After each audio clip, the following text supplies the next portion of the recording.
Kapwa sila napasigaw at nagturuan pa. Habang si Hestia ay nakatakip nga ang isang kamay sa kanyang mukha ay nakasilip naman ang kanyang mata sa pagitan ng kanyang daliri. Si Raven ay mabilisang tinakpan ang kanyang kahubdan gamit ang kanyang kamay. Ngunit kulang pa rin kaya naman ay hinatak niya ang polo na hawak ni Hestia at itinakip iyon sa kanya. Sa pagkataranta ni Hestia ay nadulas siya. Nataranta rin si Raven at sinubukan siyang saluhin ngunit huli na ang lahat. Kapwa sila nadulas sa bathtub at tinamaan nila ang handle ng shower dahilan para bumukas iyon at mabasa silang dalawa. Nakapaibabaw si Raven habang ang kamay niya ay nasa ulunan ni Hestia upang hindi iyon tumama sa lapag. Gulat pa rin ay kapwa sila nakatingin sa isa't isa. Tila nanigas ang mga katawan nila at hindi makagalaw. Nanatili na nakakulong ang mga titig nila habang patuloy na bumabagsak ang mainit na tubig mula sa shower na mas lalo pang nagpainit sa sitwasyon nila. Boss, may tumutusok na laglag po ata. Yung lofa, ani ni Hestia bago napatingin sa pagitan nila ngunit agad siyang pinigilan ni Raven. Dahil doon ay natuon ang mata ni Raven. Sa bandang dibdib ni Hestia, nakita niya ang dibdib nito na bumakat na dahil nabasa ang suot nitong sando. Boss. Tumigas lalo yung lofa, sumbong. Ulit ni Hestia na tila ang pangkusko sa likod na nakasabit sa gilid ay ang nasa pagitan nila. Nagsibagsakan kasi ang mga nakapatong. Kanina kaya akala niya ay napunta yun sa kanila. Hindi niya alintana na ibang bagay pala ang matigas sa pagitan nila lalo pa sa sitwasyon nila ngayon. Aske, mura ni Raven bago pinakatitigan siya dahil ang mga mata ni Hestia ay nasa kanya. Close your eyes. Ito na po. Sorry boss. Mariin na ipinikit ni Hestia ang kanyang mata ayon na rin sa utos ni Raven. Ramdam niya na umalis sa ibabaw niya si Raven kaya naman ay sumilip siya at nakita itong nakatayo. Ang nakatayo rin ang nasa pagitan ng hita nito. Doon ay napansin niya na tila mas lumaki pa iyon. Diyos ko, mahabaging bathala. His features are to die for. Parang huminto ang paligid ni Hestia at parang nagdeliryo ang kanyang katawan dahil sa nilalang na nasa harapan niya. Hindi pa siya nagkaroon ng kahit na anong reaksyon na ganito sa talambuhay niya lalo pa at ito ang unang beses na makakita siya ng lalaking hubot-hubad sa harapan niya. Tila isa itong Diyos na bumaba mula sa langit at halos kuminang ang katawan nito sa kanyang paningin. At tila mas kuminang sa kanyang mata at nakatuon sa kargada nitong daig paang papunta sa gyera dahil sa pagsaludo and on. Tayong-tayo na bahagya pang nakaarko. Paitaas at nanlalaki ang ulo ng dulo na para bang pumipintig yun. Kita niya ang ugat na nakabakat sa pia nito at parang pumipintig rin. Samantalang ang mga bola nito sa ilalim ay namimilog at kita mula sa bahagyang nakatrim na buhok na nakapalibot. Isa iyong imahe na bago sa paningin niya. Wala pa siyang naging kasintahan at maski na. Sa internet ay hindi pa siya nakakita ng ganon. At sa sandaling ito ay tila may kung ano na nagising sa katauhan niya. Tila nagising ang pihi niya. Ang kanyang pagnanasa sa haplos ng isang lalaki na sa edad niyang 20. 7 ay ngayon lang sumapi sa kanya. Ibinaba niya ang kanyang kamay at napatitig kay Raven na ngayon ay nakaharap sa kanya. Wala rin imikat na katitig lang. Tila silang dalawa ay nagpapakiramdaman. Hindi niya alam ang pumasok sa kanyang isipan at tumayo siya at nilapitan si Raven. Parang may kung anong gayuma na pumasok sa sistema niya. Parang nasa impluwensya ng Isang kapangyarihan na nagmumula sa aura ng kanyang boss. Tila nakakalasing ang tinginan nila. Ang maamong mukha ni Raven na nanghahalina at pinakatitigan rin siya. Pinagmasdan ni Hestia ang mapungay nitong mga mata hanggang sa hindi nagtagal ay nagdikit ang mga katawan nila. Naglaho ang kamusmusan sa kanyang sistema nang wala sa sariling hawakan ang PE ni Raven. Unggol ito nang sumakop ang mainit na palad ni Hestia sa kahandaan ni Raven. Boss, ang laki, sambit pa ni Hestia bago pinisil iyon dahilan upang mas lalong mapadaing si Raven. Huwag mong hawakan kung hanggang diyan lang ang gagawin mo, Hestia. Banta nito. Muling napatingin si Hestia sa mga mata ni Raven at maamong tinanong ito. What do you want me to do, boss? Parang nag-apoy ang mga mata ni Raven at mas tila na nagliyab ang pagitan nila. Move your hands. Like this, boss. Puto ni Hestia at iginalaw ang kanyang kamay sa kahandaan nito. Minasahi iyon at pinisil-pisil ang dulo. Dahil sa ginawa ni Hestia at parang umurong ang dila ni Raven at napapikit na lang. At napaungol. Pabalik-balik ang tingin nito sa kamay ni Hestia sa kanyang ay at sa mukha ni Hestia na nakatingin sa kahandaan ni Raven habang minamasahe niya ang di nito. Baka sa mukha ni Hestia na hindi niya alam ang kanyang ginagawa. Hinahatak lang siya ng init na kanyang nararamdaman dulot ng pagdikit ng mga palad niya sa bawat pulgada ng binata. Do you want to taste it, Hestia? Bulong ni Raven kaya napaangat ang tingin ni Hestia sa kanya. Dinala ni Raven ang daliri niya sa baba ni Hestia upang ilapit iyon sa kanyang mukha. Dahilan para magtapat ang muka nila. Do you want to get down on me, Amos Coronel? Tumango si Hestia at akmang luluhod na. Nang hapitin siya ni Raven at isandig sa dingding na tiles. Kapwa na paawang ang mga bibig nila habang pinagmamasdan nila ang mukha ng isa't isa. Umakyat ang kamay ni Raven sa dibdib ni Hestia na bumakat na at nakikita na dahil sa basa nitong sando. Pinisil iyon ni Raven dahilan upang mapakagat si Hestia sa kanyang ibabang labi. Sunod noon ay iniangat ni Raven ang basang sando nito at kinulob sa kanyang bibig ang naninigas nitong UG. Ungol ni Hestia at napatingin sa Kisem. Her mind is becoming cloudy.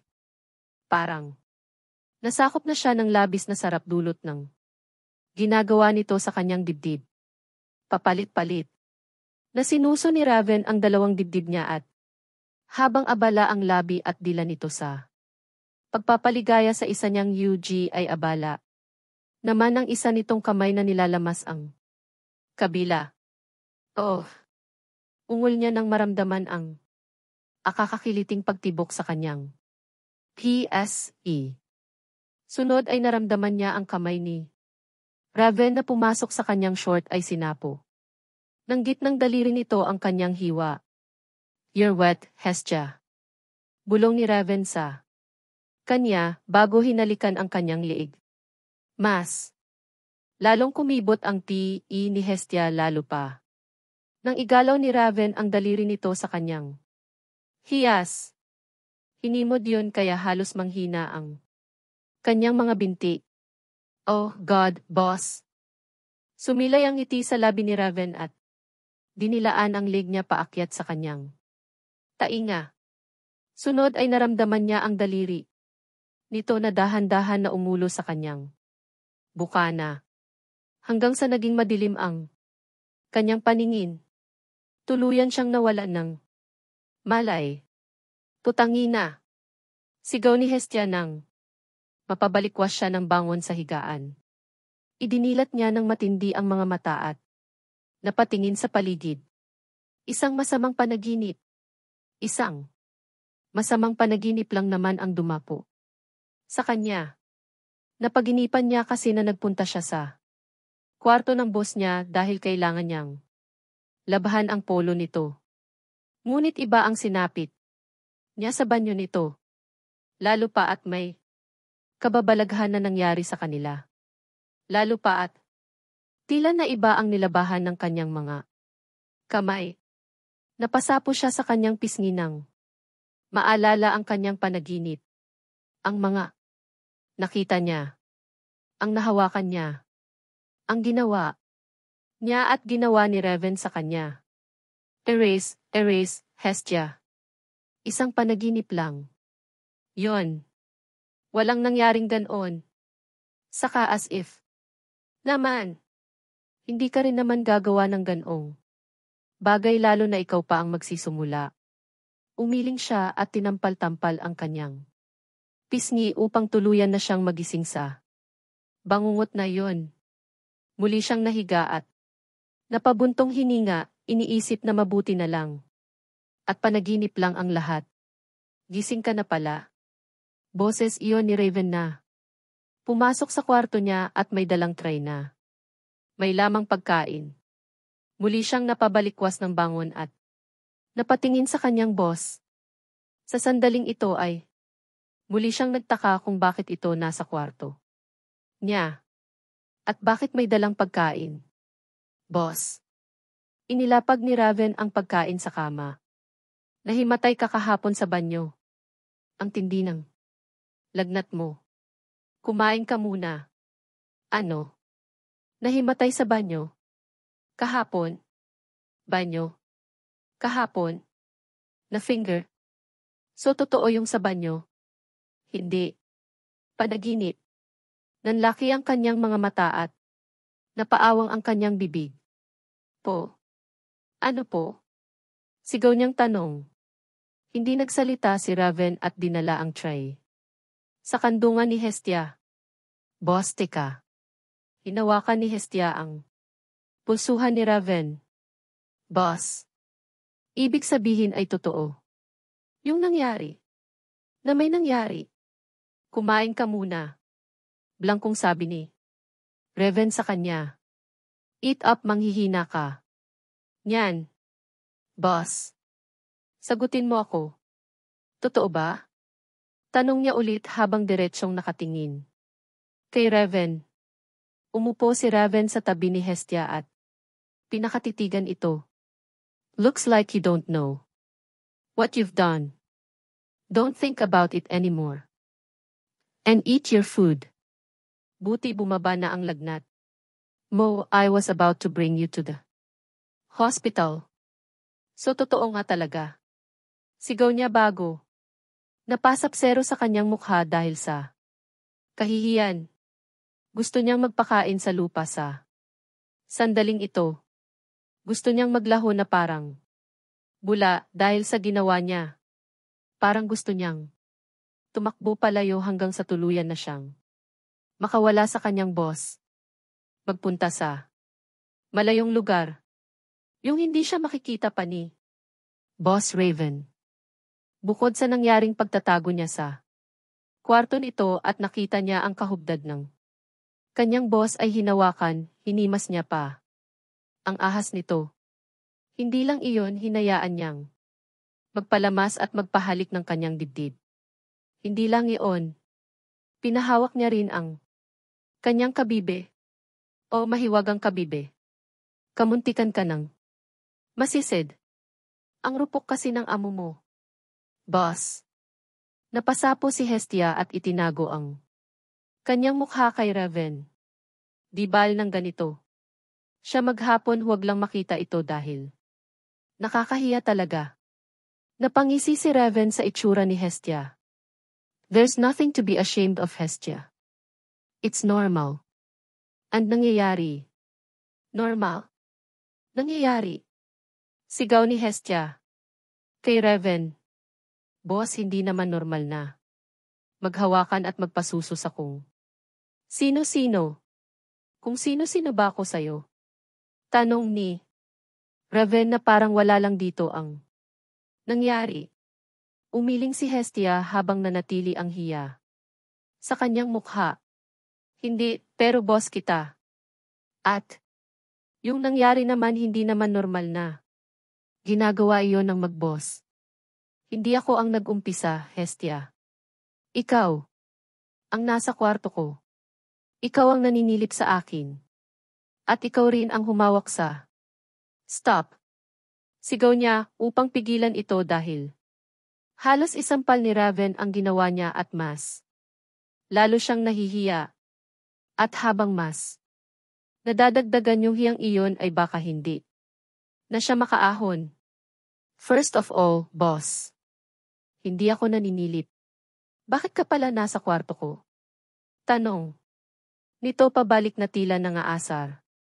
Malamang ay pinagtitripan siya nito. Huwag mo naman akong tawanan, boss. Masaya ako na makita kang nakangiti dahil first time yung ganito, saka hindi talaga ako naninilip.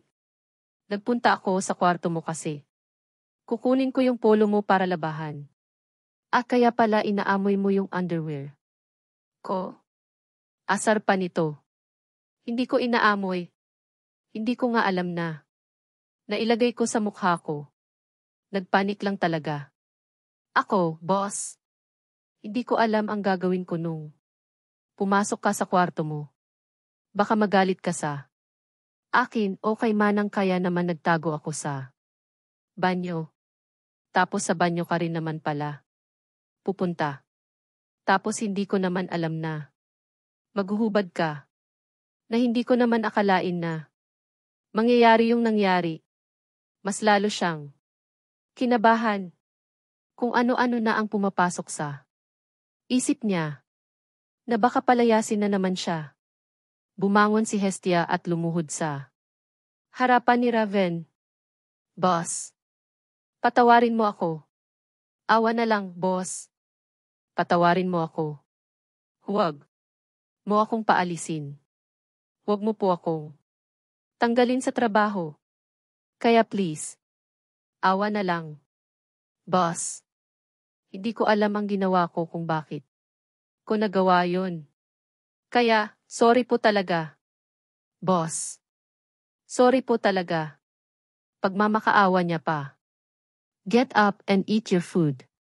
Sambit ni Raven bago inalalayan siyang tumayo at umupo. Don't explain. If you want to forget, then forget it. You don't need to say sorry. Napayuko si Hestia sa sinabi ng kanyang boss. I would like to ask for forgiveness too. For what I did. Sorry dahil ginawa ko yun and hindi mo naman pala intended na may mangyari. Hindi ko pinigilan ang sarili ko. Even though he have a clue that you're not ready yet.